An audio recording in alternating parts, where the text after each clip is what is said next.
Hola, bienvenidos al video de Grecia. Vamos a trabajar diferentes civilizaciones mediterráneas, Grecia y Roma. Vamos a arrancar por Grecia. Primero, aspectos geográficos, ¿sí? Nosotros vimos en el mapa que las civilizaciones mediterráneas están en general todas cercanas entre sí. Una característica particular de Grecia es que se ubica en la península de los Balcanes y esta zona tiene costas recortadas que resultan buenas para la pesca y para el comercio, un clima mediterráneo que en realidad termina produciendo una agricultura con poca capacidad, no hay muchos ríos, no son importantes esos ríos. Sus principales productos que luego vamos a desarrollar más son cereales, vid y olivo. El relieve de la zona es montañoso, esto genera que haya dificultad de comunicaciones entre las ciudades. Muchas crecen, se van desarrollando en forma aislada porque no tienen demasiados caminos o contacto con otras ciudades. Observemos en el mapa lo que estamos diciendo. Si se fijan, estas costas que vemos así, tan irregulares y digamos con tantas penínsulas, es a lo que se refiere en el esquema cuando dice costas recortadas. Y después si se fijan van a ver que hay una serie de islas y todas esas islas están también ocupadas por diferentes ciudades griegas. Esta es la cronología que manejamos cuando hablamos de Grecia. La época a la que nosotros nos vamos a referir es la época clásica, que las polis más destacadas, las ciudades griegas más destacadas son Atenas y Esparta. Nosotros vamos a desarrollar las características de la polis Atenas. Características que son generales a todos los griegos. Como vimos en clase, los griegos vivían en polis. Las polis son ciudades-estado, ya que tienen su propia forma de gobierno. Cada una de la polis tenía su propia moneda y su propio dios protector. Cada una, además de tener su propia forma de gobierno, tenían diferentes formas de gobierno entre sí, no todas tenían el mismo tipo de gobierno. A pesar de estas diferencias, los griegos formaban parte de la misma nación, la Hélade. Se llamaban a sí mismos helenos, más que griegos. Griegos le pusieron los romanos, como vimos en clase.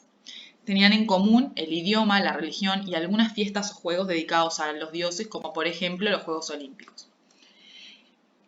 En clase hicimos un dibujo sobre la polis griega. Ahí tienen una imagen que en realidad representa mejor que el dibujo que hicimos en el pizarrón algunos de los aspectos principales. En la parte alta encontramos la Acrópolis o la zona amurallada, donde encontramos el templo, por ejemplo, que es uno de los edificios más importantes. Luego encontramos toda la parte baja con la ciudad o el Asti, que es la parte donde está la aldea de los campesinos y luego están los cultivos. Y finalmente podemos ver en la parte inferior el puerto. Esto es fundamental ya que, como vimos en el mapa, al ser un territorio de costas tan recortadas y de islas, los griegos eran muy buenos navegantes. Vieron que decíamos que cada polis tenía su moneda. Bueno, esta es una de las monedas de Atenas. En general estaban hechas de plata, dependiendo de los recursos mineros de cada polis. Pero en el caso de Atenas, sus monedas estaban hechas de plata. Si se fijan, tiene representada con el casco a Atenea y la otra representación de Atenea que es una lechuza. Atenea es la diosa protectora de la polis Atenas. Si se fijan, esta es la moneda de Corinto, es diferente, tiene un Pegaso en una de las caras y eso es lo más característico de esta moneda, ¿sí? Fíjense que cada una de las polis tenía una moneda distinta. Atenas. Esta es una imagen de las ruinas actuales que se ven de las construcciones griegas antiguas del periodo clásico del que estábamos hablando en Atenas. Ahí pueden ver, si se fijan bien, la zona elevada que estaba en el dibujo, la parte amurallada donde está el templo, que en este caso es el Partenón, que es un templo dedicado a la diosa Atenea. Y si se fijan, van a ver que todavía se puede observar la muralla, se ve que es la zona, que esta zona justamente es la que está elevada, y la ciudad se va construyendo todo alrededor y en la parte más baja. Economía. Vamos a ir viendo, como vimos en Egipto y como vimos en prehistoria, la economía, luego la sociedad, luego el gobierno, luego las creencias y por último el arte, ¿sí? La agricultura tenía poca productividad, como vimos, porque no contaba con grandes ríos el territorio y su terreno era muy montañoso. Esto llevó a que tuviera pocas tierras fértiles para cultivar. Los principales cultivos eran el olivo, ¿sí? Que la fruta del olivo es la aceituna, de esa fruta se genera aceite de oliva, por ejemplo. la vid, que es la planta de la uva, de la que se generaba muchas veces vino, cereales como por ejemplo el trigo y la cebada, complementando además con algunos productos hortifrutícolas, por ejemplo las naranjas. La ganadería era principalmente de ganado pequeño, cabras, ovejas y cerdos, aunque también había algunas polis que tenían más pradera, que tenían caballos y ganado vacuno, pero en general eran ganados de pequeño porte. El comercio era una de las actividades principales, ¿sí? Los griegos, al ser navegantes, circulaban alrededor de todo el Mediterráneo con sus barcos, comerciando en general con moneda. ¿Vieron que les decía que cada polis tenía su moneda? Bueno, era común que entre las diferentes polis comerciaran e intercambiaran ciertas monedas. Y si alguna polis estaba en una situación muy favorable, como por ejemplo Atenas en la Grecia clásica, las otras polis querían tener moneda de Atenas, porque era la que era más valiosa. En el caso de la artesanía, eran especialistas en elaborar armas y armaduras, en general en hierro, pero podían hacer algunas herramientas o algunas joyas en otros metales preciosos, como por ejemplo la plata, pero sobre todo se destacaban por su cerámica. La cerámica siempre era pintada, la vendían en otras ciudades y a otras civilizaciones vecinas, incluso alrededor del mar Mediterráneo. Fíjense acá, este es un ejemplo de uno de los barcos. Este es un barco de guerra, pero se parece bastante al barco, al formato comercial del barco, ¿sí? Son barcos largos con muchos remos. En general reciben el nombre de trirremes. Esta es una imagen de cómo se vería la polis Atenas. Fíjense que en la parte de arriba vemos la zona alta donde está el Partenón o donde habría estado el Partenón. Y en esta parte baja, más baja, podemos ver el Asti donde están las viviendas y donde está el Ágora, que es donde se reunía la gente. En el Ágora, cuando se reunían a discutir, se generaba la asamblea donde estaban los ciudadanos, que ahora vamos a ver. Pero además, en otros momentos, se podía encontrar un mercado. Fíjense todos los intercambios económicos que hay. Hay algunos intercambios de telas, hay quienes venden vasijas, hay quienes están vendiendo frutas, verduras, ¿sí? Quienes atraviesan el mercado con sus animales, con caballos o con bueyes tirando carretas. Tienen varias cosas para ver allí, varias actividades económicas para apreciar en el ágora, que era la plaza. Este es un ejemplo de cerámica. Si se fijan, la cerámica tiene en general dos tonalidades de color. Puede ser que la base sea de este color rojizo y los dibujos sean en negro, o que en general sean los dibujos en rojizo y la base en negro. Pero este es el tipo de coloración más común. Todas las cerámicas griegas tenían escenas o de la vida cotidiana de los griegos o de la mitología. Es una de las fuentes más importantes que tenemos para saber cómo vivían los griegos, porque representaban muchos aspectos de su vida en esas escenas. Sociedad y vivienda. La sociedad ateniense tiene una jerarquía muy marcada entre aquellos que son considerados ciudadanos y los que no. Esta jerarquía, si la vemos acá, no está representada con la pirámide social que siempre hacemos, pero de alguna manera nosotros tenemos ahí una diferenciación entre aquellos que son ciudadanos, que vemos que son hombres y soldados, también hombres, y después todos los que no son ciudadanos, los extranjeros, los que son esclavos y las mujeres, ¿sí? Entonces, la diferencia social acá más importante entre estos diferentes grupos es su derecho a participar del gobierno, a ser ciudadanos, o su no derecho a participar del gobierno, que los vuelve, digamos, no privilegiados o no poderosos. Por ejemplo, vemos que no son ciudadanos, sintetizamos, las mujeres, los extranjeros que viven en Atenas, que se llaman metecos, tampoco son los esclavos. Si nos fijamos en la vivienda, por ejemplo, que es el otro aspecto que trabajamos, es bastante sencilla. Ahora lo vemos en la imagen, pero tiene techos a dos aguas, tiene paredes blancas, tiene poca coloración afuera y tiene una cosa que es bastante particular o característica, que es que tiene una habitación que es solo para los hombres, como para que se reúnan los hombres que vienen a visitar al hombre de la casa y discutan y puedan hablar de sus temas o temas de la ciudad y demás, y otra habitación aparte para las mujeres. Esto tiene que ver un poco también con esa consideración de que los hombres pueden ser ciudadanos y las mujeres no, ¿sí? Esta diferenciación que se da entre hombres y mujeres lleva a las mujeres como un papel secundario en lo que tiene que ver con los asuntos de la ciudad. Observen la vivienda. Si se fijan, está identificada aquí la sala de los hombres, el andrón, Y acá la sala de las mujeres, que es el gineceo. Acá muchas veces las mujeres se dedicaban a actividades como el tejido, como la cerámica, como el telar. Eran tipos de actividades consideradas femeninas, ¿sí? Acá está el techo a dos aguas de teja, como les decía. Política o gobierno. El gobierno ateniense es una democracia. Recuerden que dijimos que cada polis tenía su propia forma de gobierno. La única polis que tiene un gobierno democrático es Atenas. Las demás polis tienen otras formas de gobierno diferentes. Algunas incluso se parecen un poco a la que habíamos visto de Egipto. La democracia es un gobierno que, como su palabra lo dice, lleva al poder al pueblo. Fíjense que justamente la palabra democratos o democracia viene del griego. Demos quiere decir pueblo y cracia o kratos quiere decir poder o gobierno. ¿Cómo funcionaría esta democracia? La sociedad ateniense, como vimos, se divide en ciudadanos y no ciudadanos. Los ciudadanos pueden acceder al ejército, pagan impuestos, aunque, si se fijan, los no ciudadanos también tienen que pagar impuestos, así que esto no sería un privilegio, al contrario, sería como una carga. Pero fíjense, lo que sí son privilegios es que los ciudadanos pueden formar la eclesia o asamblea. Esta asamblea tiene varias funciones. Una es votar las leyes de la ciudad, ¿sí? Que van a someter a toda la población que vive allí. Declarar la guerra o la paz a otras ciudades, controlar los presupuestos, o sea, el dinero que se obtiene de los impuestos y del comercio que entra en la ciudad, en la polis. Ellos controlan los presupuestos que se invierten en diferentes cosas, como por ejemplo construcciones de templo, construcciones de vías públicas, como por ejemplo el ágora o calles o lo que sea que haya que construir en la polis.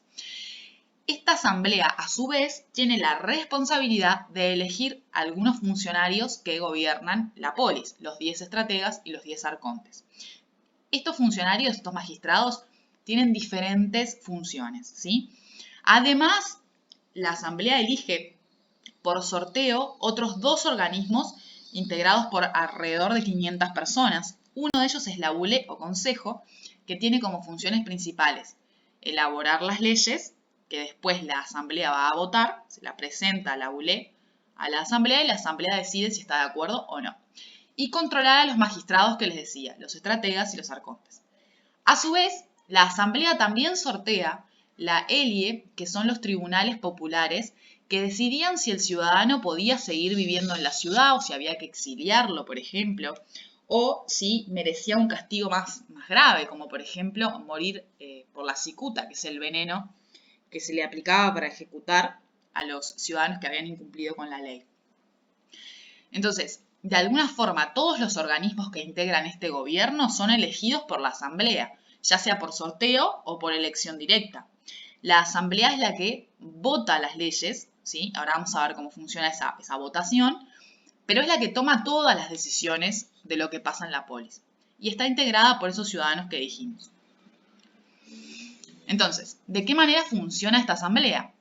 Hay un orador, que es el que está parado sobre la tribuna, ¿verdad?, que expone sus ideas. Para eso, los atenienses estudiaban oratoria, la capacidad de poder hablar, la capacidad de poder argumentar para convencer a los demás. Esto se les llamaba retórica. La idea de que cuando fueran ciudadanos tenían que ser lo mejor posibles era lo que alimentaba toda la educación que recibían. Después, si se fijan, estas vasijas que están acá son un reloj de agua que se llamaba clepsidra, que mientras el agua pasaba de una vasija a la otra, era el tiempo que tenía el orador, el ciudadano, para poder hablar. Luego los que estaban escuchando votaban a mano alzada, o sea, levantaban la mano para decir si estaban de acuerdo o no estaban de acuerdo. De esa manera se votaban todos los proyectos que se plantearan. A este tipo de democracia se le llama democracia directa, porque se plantean los problemas y la gente vota en forma directa, alguien hace el conteo y se decide si se aprueba o no lo que se planteó. Entonces, al final, ¿quiénes son los ciudadanos que pueden participar de este gobierno? Solo los hombres mayores de 18 años, hijos de padre y madre ateniense, libres, es decir, que no fueran esclavos, ni tampoco hijos de esclavos, y que residan en Atenas, que también, aparte de haber nacido en Atenas, vivan en Atenas. Algunas cuestiones para tener en cuenta. Vieron que partimos de que gobierna el pueblo, supuestamente, ¿no? Que ese es el significado de la palabra democracia. Por ende, diríamos que todo el mundo tiene derecho al voto, ¿no? Ahí vemos una historieta que hace un poco una crítica de esto. Primero dice, todo el mundo tiene derecho al voto, y todo el mundo grita hurra, ¿no? Genial, sí. Y después dice, menos las mujeres. Entonces ya vemos que se va alguna gente, pero la que queda sigue gritando hurra. Tampoco los esclavos. Ahí vemos que queda menos gente. Después dice, tampoco los pobres, y queda menos gente, ni los menores de 30, menos gente, hasta que queda uno solo. La idea de esta caricatura es representar, bueno, un poco, si decimos que gobierna el pueblo, pero decimos que solo acceden algunos, ¿qué tan democrático es ese gobierno? ¿Sí? Es solamente algo para pensar. Pensemos que quedaban por fuera del gobierno las mujeres, los esclavos y los extranjeros que vivían en Atenas, que al final terminan siendo la gran mayoría de la población. ¿No? Creencias. Los griegos, al igual que los egipcios, eran politeístas, es decir, que creían en muchos dioses. A diferencia de los dioses egipcios, los dioses griegos eran antropomorfos, o sea, que tenían forma humana. Recuerden que los egipcios eran mitad humanos, mitad animales, ¿no? Además de la forma humana, también tenían carácter humano. Se enojaban, amaban, odiaban, se peleaban, tenían hijos, se vengaban. O sea, vivían como situaciones muy parecidas a algunas telenovelas. Para los griegos, sus dioses también tenían una jerarquía, ¿sí? Zeus, por ejemplo, era el dios que gobernaba a todos los demás. Vivía en el Olimpo, donde lo acompañaban los dioses más importantes. Si fijamos cómo era la genealogía de los dioses, o sea, el árbol genealógico de los dioses, todo surge con Caos, que lo vemos acá arriba de todo, ¿sí? Que es el padre, por ejemplo, de Gea y Urano. Desde Gea y Urano van a surgir, ¿sí?, los titanes. Hijos de los titanes van a ser Cronos, por ejemplo, y Rea, que a su vez van a ser los padres de la primera generación de dioses, ¿sí? Donde vamos a encontrar a Zeus, a Poseidón, a Hestia, a Demeter, que son los que van a aparecer en los videos que vamos a trabajar ahora después. Entonces, si se fijan, el árbol es inmenso, hay muchísimos dioses. La idea es que nosotros elijamos alguno de los más importantes para hacernos una idea general. Acá tenemos algunos de ellos. Tienen por acá a Zeus, que se supone que es el más importante, pero junto a él están su hermana Hera, su hermano Poseidón. Por acá también está su hija, la hija de Zeus, Atenea, Afrodita, Hefesto. Hay varios dioses acá para ver. Sin embargo, yo les voy a recomendar un canal de YouTube particular, que es este que está por acá. Este canal se llama Destripando la Historia con Pascu y Rodri, y la idea es que ustedes puedan ver algunos de los videos que ellos hacen sobre los dioses. Hola, soy Lectes. Bienvenidos a Destripando la Historia con Pascu y Rodri. Hoy vamos a hablar de mí. Nada me crea, Dios tan igual. Lo voy a pasar porque la idea es que ustedes vean que existe este canal que tiene videos sobre Zeus, sobre Hades, sobre Poseidón, sobre Demeter, sobre Hestia y sobre Hera. ¿Tá? La idea es que ustedes elijan uno de esos, que luego les voy a explicar el ejercicio que tienen que hacer. Otra cuestión que tiene que ver con las creencias son los Juegos Olímpicos, ¿sí? Eran una serie de competiciones atléticas en honor a los dioses. Era una oportunidad de acercamiento entre las diferentes polis. Las pruebas más importantes eran las carreras, entre las que se destacaba, por ejemplo, la maratón, que era de 42 kilómetros, el lanzamiento de disco, la jabalina, el salto largo o la lucha, ¿sí? Los vencedores recibían, obviamente, que una ovación, aplausos y el reconocimiento de todas las demás polis, y en símbolo del reconocimiento de los dioses, una corona de olivo, porque se suponía que los propios dioses llevaban coronas de olivo que señalaban o representaban su inmortalidad. Acá, por ejemplo, de nuevo ven las cerámicas representando una carrera. Acá tienen otra cerámica que está representando un lanzamiento de disco. Como les decía, parte de las fuentes que tenemos para conocer estas actividades o estos juegos son las cerámicas y las pinturas que están en ellas. Y una corona de olivo es más o menos esto que vemos acá, con las ramas digamos, entrelazadas que iba en la cabeza de las personas que habían ganado. Arte. Los griegos tienen diversas manifestaciones artísticas. En la escultura, que puede ser de bulto, o sea, un cuerpo, digamos, representado, o de relieve, un relieve contra la pared de algún edificio, de algún templo, se puede observar su antropocentrismo. ¿Qué quiere decir antropocentrismo? Antropo viene de hombre, centrismo de centro. Protágoras, que era un griego bastante importante para la matemática, para el arte y para la música, decía que el hombre es la medida de todas las cosas. Esto es una diferencia re importante entre los griegos y los egipcios. Los egipcios construían para los dioses, ¿sí? Entonces todas sus construcciones eran inmensas, incluso sus esculturas. En el caso de los griegos van a voltear un poco su mirada hacia la medida de lo humano. Para esto también van a representar muchísimo el cuerpo humano y lo van a considerar el fundamento o la base de toda belleza y proporción. La arquitectura es monumental, no es que no sea grande, pero no es tan colosal como en Egipto, se hace a escala humana. La pintura se puede observar sobre todo en la cerámica, como les decía, se pintaban escenas de la vida cotidiana y míticas, escenas de los dioses, ¿sí? Historias de los dioses. La música era una forma de honrar a los dioses, como instrumentos, por ejemplo, se utilizaban platillos, flautas, tambores y liras, que son como pequeñas arpas que ahora vamos a ver. El teatro, que es otro aspecto artístico muy importante, era un espectáculo que se hacía al aire libre. Las obras podían ser o tragedias o comedias. En la tragedia, el héroe siempre tenía enormes problemas y era vencido por el destino, o sea, siempre terminaba el tipo derrotado. Y en la comedia se resolvían una cantidad también de problemas, pero en forma graciosa, en forma burlona y a veces incluso obscena, como un poco desubicada. Fíjense, acá hay una escultura, esta escultura es muy famosa, es de la época de la Grecia clásica, que es la que es el periodo de mayor auge de Atenas. Es un lanzamiento de disco, se llama Discóbolo, ¿sí? Esta escultura representa justamente a un atleta. Fíjense el detalle que se da en la musculatura, cómo se representa, cómo se le ven a la persona las costillas bien marcadas, las venas en los brazos, los dedos.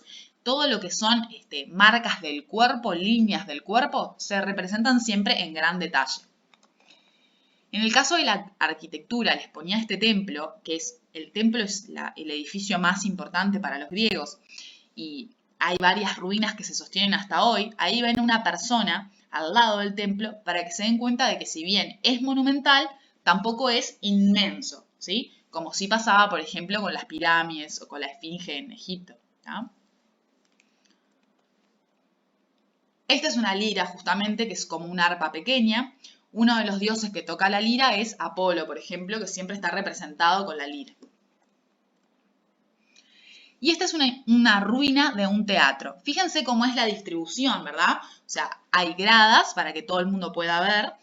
Y en la parte central había en general una orquesta con instrumentos musicales, un coro y los actores que levantaban la voz. La acústica de esta disposición semicircular en general permitía que de cualquier grada, de cualquier lugar, se pudiese escuchar lo que pasaba en la base.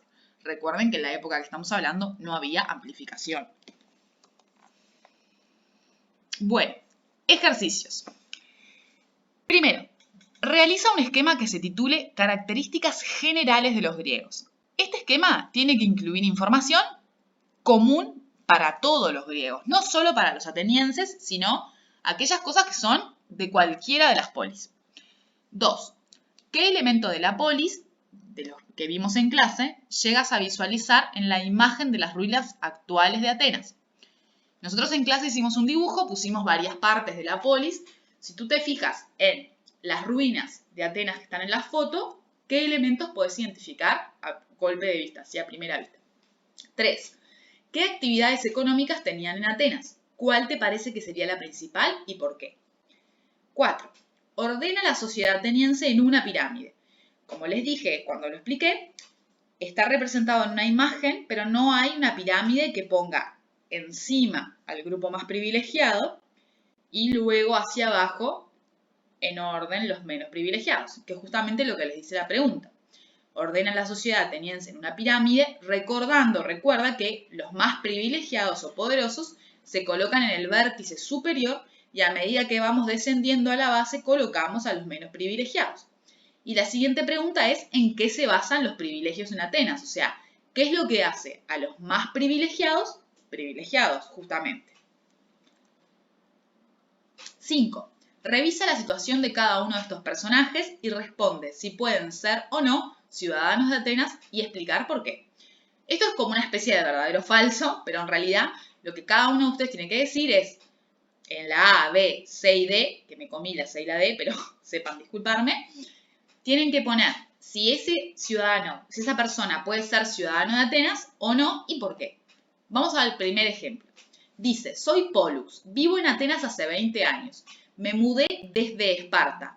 Mis hijos nacieron aquí. Me gustaría ser integrante de la bule o del consejo. ¿Puedo? Yo diría que es dudoso, porque habría que ver si Pollux nació en Atenas o nació en Esparta. No sé. ¿Ustedes qué piensan? Habría que verlo. Entonces vayan viendo cada caso y fíjense si cumple los requisitos que debería cumplir para ser ciudadano. 6. En nuestro país, ¿quiénes pueden ser ciudadanos? Ustedes, por ejemplo, ¿podrían ser ciudadanos o no? Plantéenselo, averigüen en su casa a ver si podrían ser ciudadanos o no y fíjense qué diferencia existe entre los ciudadanos de nuestro país y los atenienses. 7. Elige uno de los videos de los dioses griegos del canal Destripando la Historia con Pascu y Rodri. Puede ser Zeus, Hades, Poseidón, Demeter, Hestia y Hera. Y responde las siguientes preguntas. A.